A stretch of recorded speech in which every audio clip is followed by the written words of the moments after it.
Well, good evening, good evening, good evening. God bless you. Welcome. It's your girl, it's your Gmon. This is Apostle Gretchel Dixon. So, welcome to tonight's Fatal Distraction or Gretchel Dixon's Last Chat. So excited tonight. I have a very special guest on tonight. Her name is Miss Nissi Hamilton. Welcome. How are you? How you doing, Miss Gretchel? It's so good to meet you in person. Yes, yes. I'm so excited, excited. So to tell you guys a little bit about who she is, I normally do it differently, ask them, but I want to tell you myself who she is. So I'm going to read a little bit about her. You can find her on all social media outlets. But said Miss Niecy Hampton, she is a global survivor leader expert with lived experiences. She's an avid human rights advocate, an award-winning child trafficking survivor, and international motivational speaker. So, the reason I wanted Ms. Hamilton on is to talk about the growing epidemic we have in human trafficking. And what better day than to have it than today? Today is World Trafficking Awareness, Human Trafficking Awareness Day. So, welcome again, Ms. Hamilton. Uh, Tell me a little bit of how you got started. Tell me a little bit how you got started in this. So I've been, well, we say in the game. So I've been in the game for a long time, but I wasn't there professionally. I didn't make my debut until 2019 when in Houston, Texas, I became the first survivor leader to run for office in Houston, Texas, and I ran for District D. It's a local seat for the Houston City Council. I didn't win, but what I did get a chance to win was the heart of Houston, and I got the attention of a lot of people who was not aware of human trafficking and just privy to the nuances that trafficking brought with it, the nuances to the communities, the nuances to businesses, or the nuances to new businesses, new corporations that was coming to Houston, and how it would affect our school districts and how it would affect our law enforcement, and how we, how we would arrest, how it affected our, single moms that were raising children, or either our single fathers who were raising children. I mean, it impacted a lot. There was a lot at stake during the time.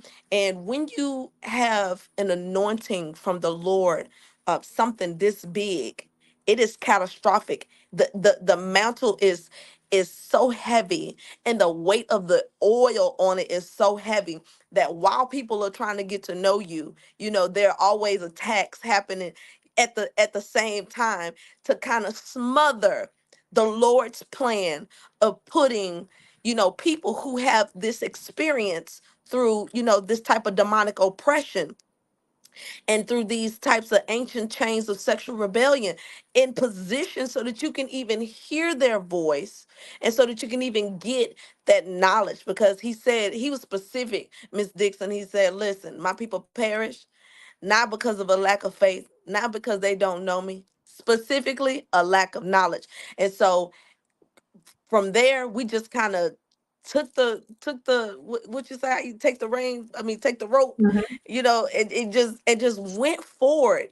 um and and here we are today. I mean, I think, for me personally, I didn't expect to get this big in this short amount of time, even especially going professional, going into that nonprofit realm, and just really so that people can kind of get to know me and the work that has been going on and things like that. So I mean, not, I don't want to go too much and keep on talking, you guys, but it's a long standing history. Professionally, I got out, 2019, I did my debut, and I came into this space specifically because I am a survivor of trafficking.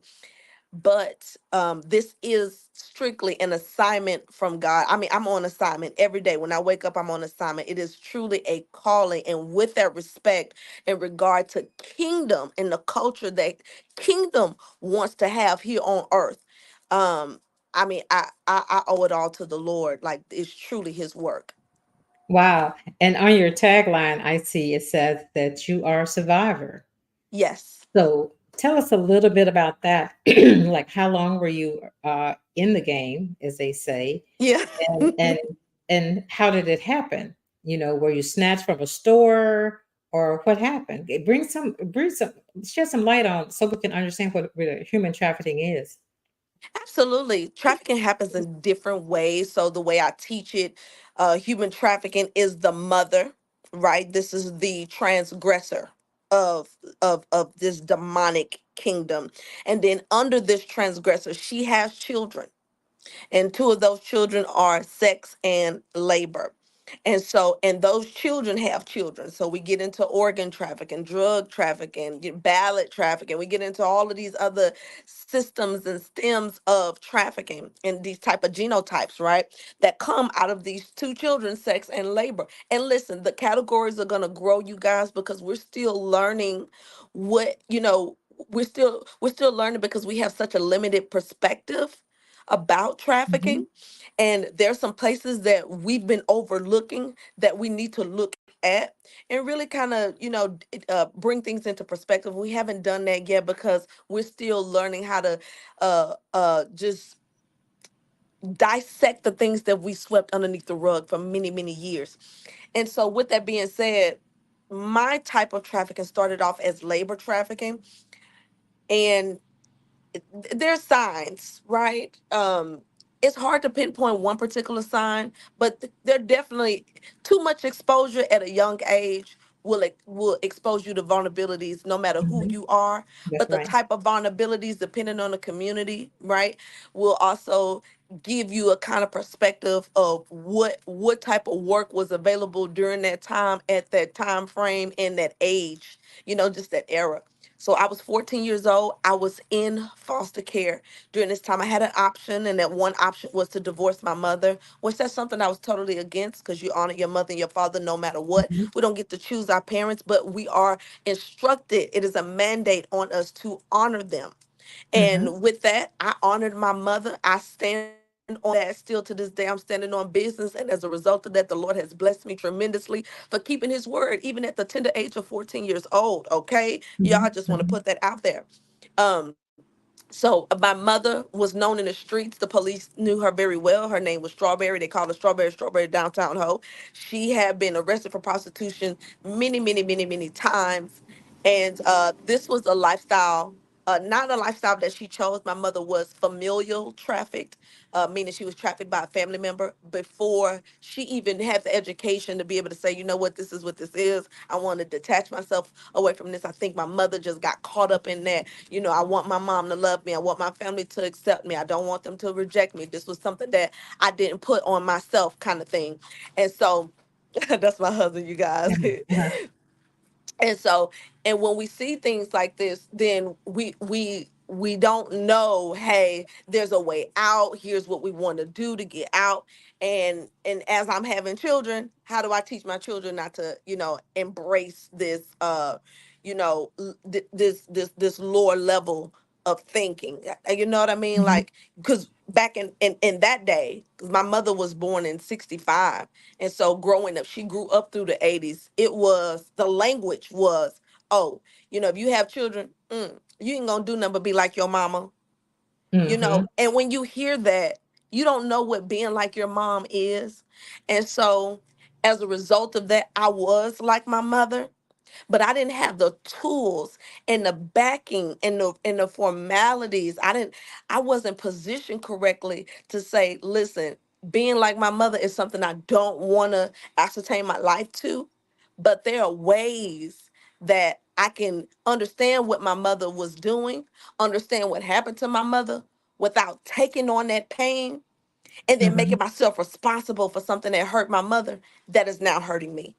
I wish I had that conversation, but that wasn't the conversation because we're in court, you guys. I'm 14 years old, and this is what we got in front of us. I'm in front of the magistrate, and he is delegating the results of my life. And the result of my life at that particular point, from his perspective, was to divorce my mother, and that it was all gonna go away.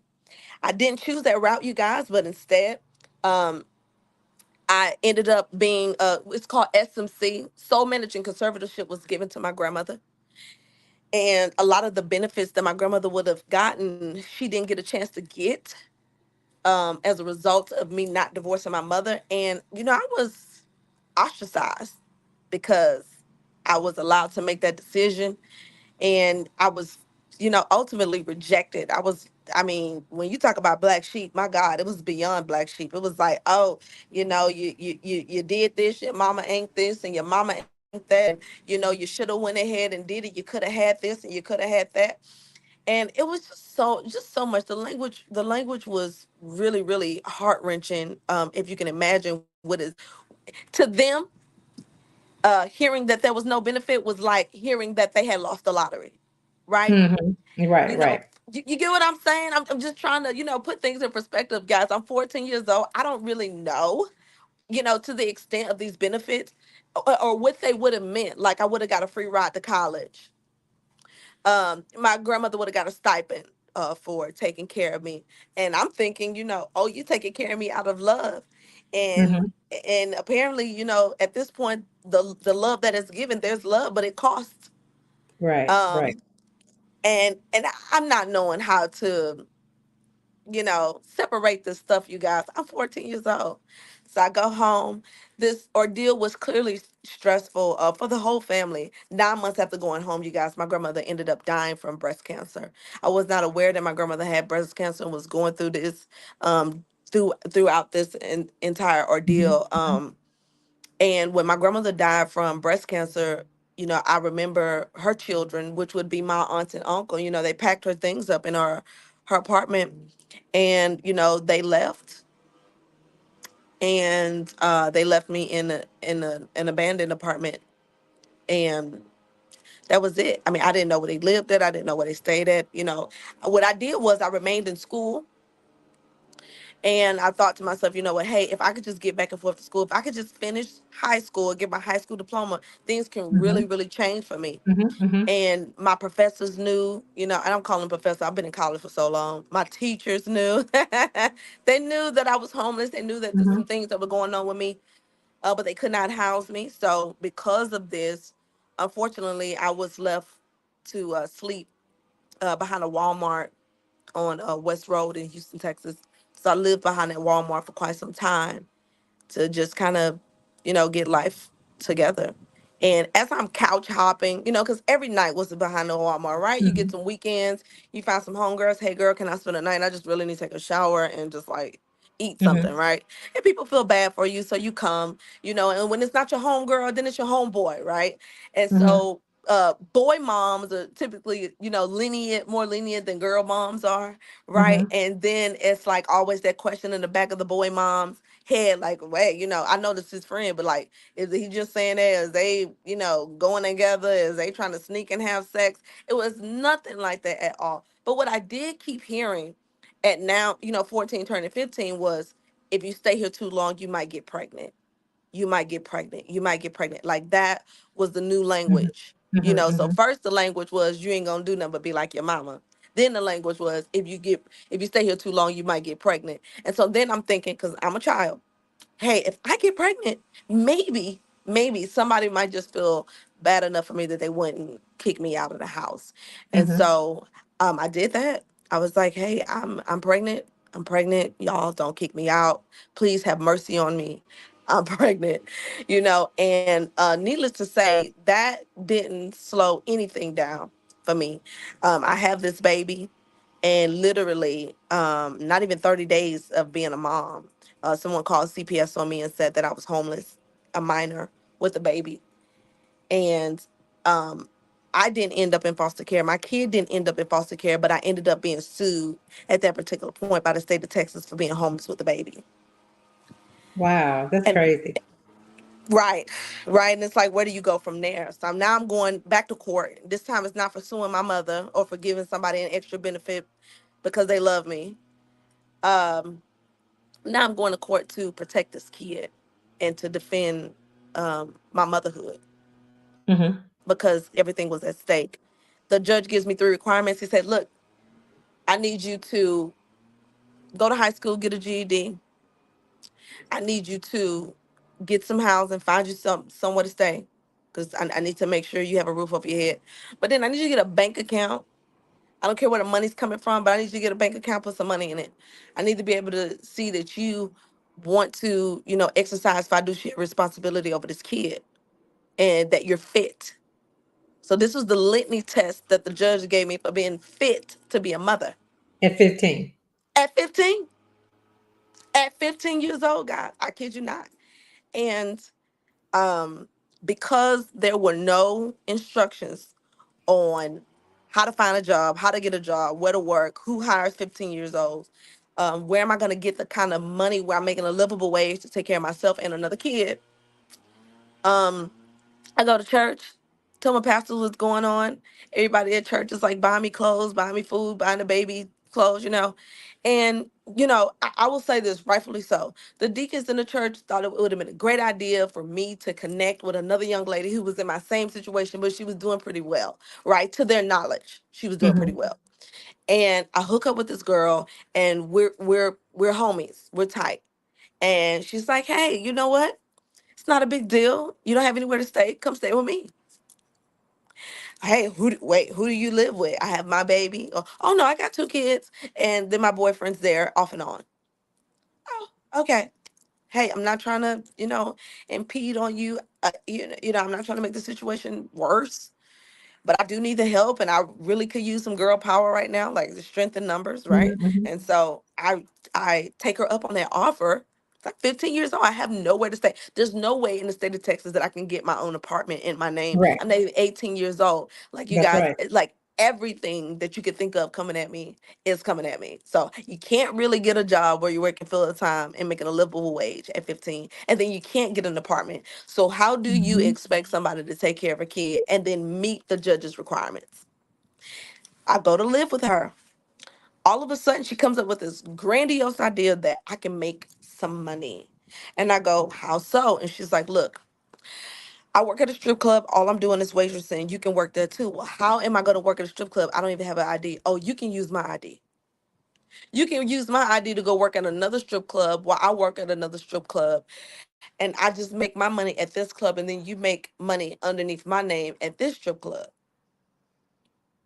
You know what? Doesn't sound like a bad idea. It's not like I'm getting a paper check.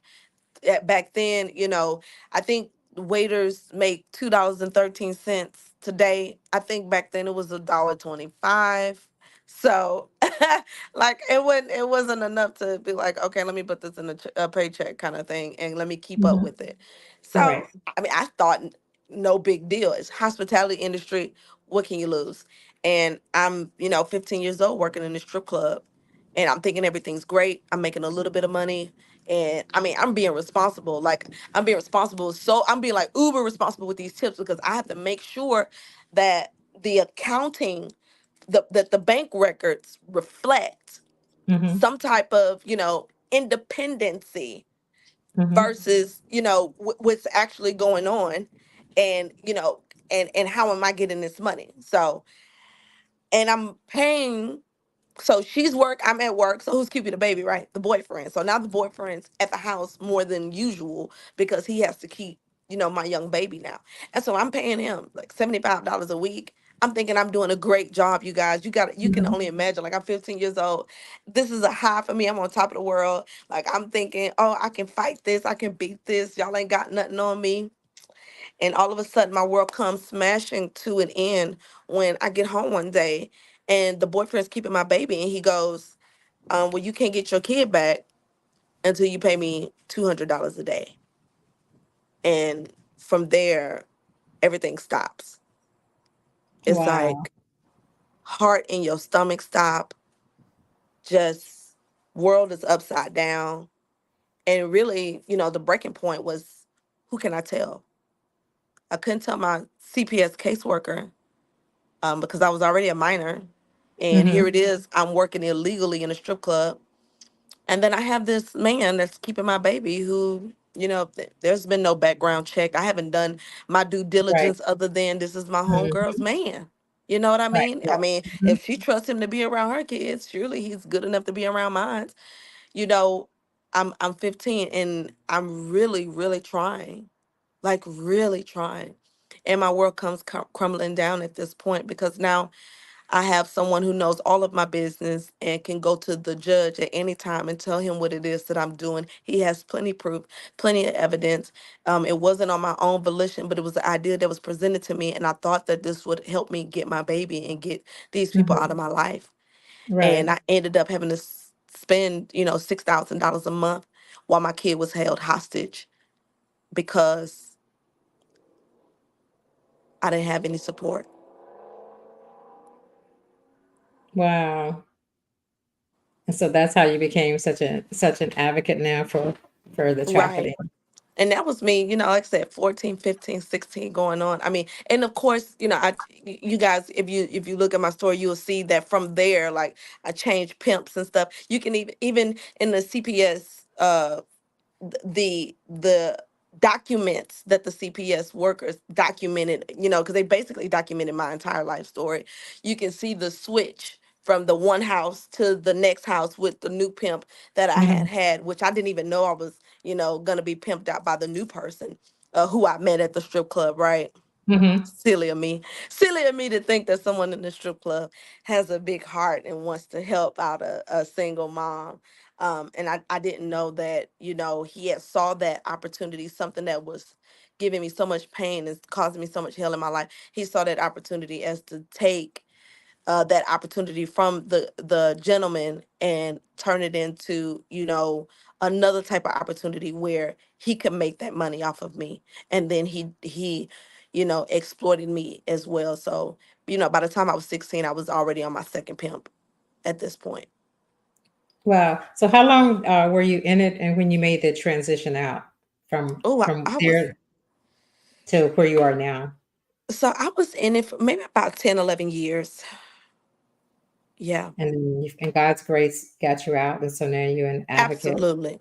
Absolutely. And in those amount of years, you know, really, I mean, from 15 to 19 alone, I had probably already slept with about 1,500 men. Wow. Just because of the turnover rate. I mean, because to be trafficked means to be traded, like it's a constant trade. And don't get me wrong, you guys, in between these times I'm getting pregnant and stuff, and people are just now catching on that some of my children that I have now are children that I had with my pimps. And I kept my children. I did not, I did not kill my children. That was not an option. I might be giving y'all too much sun, so I'm gonna kind of scoot over you guys if y'all don't mind, and let me know, is that better? Is that better? Oh, yes, still good. Still good. Okay.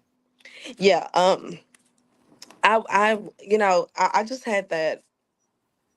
Just I wanted my children to know that they were more than loved. But the thing that happened to me, where I was ostracized for not bringing in enough money, and I was a child. I Mhm. didn't want my children to grow up with.